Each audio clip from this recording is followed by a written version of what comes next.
ମୁଁ ସଞ୍ଜୟ ବିଷୟ ବଂଶଳି କହୁଛି। ଆମର 3ଟା ପିଲା ନିଖୋଜ ହେଇଯାଇଛନ୍ତି, ସେଥିପାଇଁ ଥାନାରେ ଏଫଆଇଆର ଦେବାକୁ ଆସୁଛୁ। ନ ମିଳିଲା ତ ସେଥିପାଇଁ ବୋଲିକିରି ଖୋଜିବାର ଚେଷ୍ଟା ଲଗେଇଛୁ ଆଉ।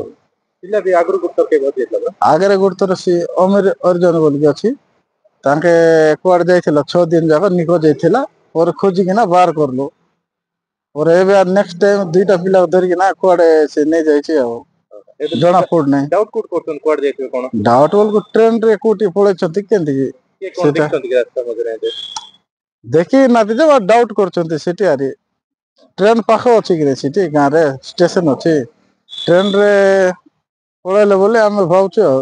ଉତ୍ତର ନିଖୋଜ ହେଇଥିଲା ସେ ପିଲା, ନିଖୋଜ ହେଇଯାଇଥିଲା ଆଉ କୁଆଡେ ଯାଇଥିଲା 6 ଦିନ ପରେ ଆଇଲା। ଏବେ ଆହୁରି ଗୋଟେ ଥର ସେମିତି ହେଇଛି, ତାର ସାଙ୍ଗେ ମିଶିକି କୁଆଡେ ପଳେଇଛନ୍ତି ଆଉ।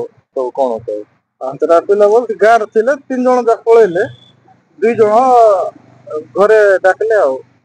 ଘରେ ତ ଯା ବୋଲି କହିଲେ। ପୋଲିସ ଷ୍ଟେସନରେ ଛାଡି ଦେଲା ପରେ କଣ କଲେ ସାର୍? ସାର୍ କହିଛନ୍ତି ଦେଖିକି ବୋଲିକିନା ଆମର 2ଟା ନମ୍ବର ଦିଆଯାଇଛି, ସେଠି ଯୋଗାଯୋଗ କରନ୍ତୁ ବୋଲି କହୁଛୁ ଆଉ।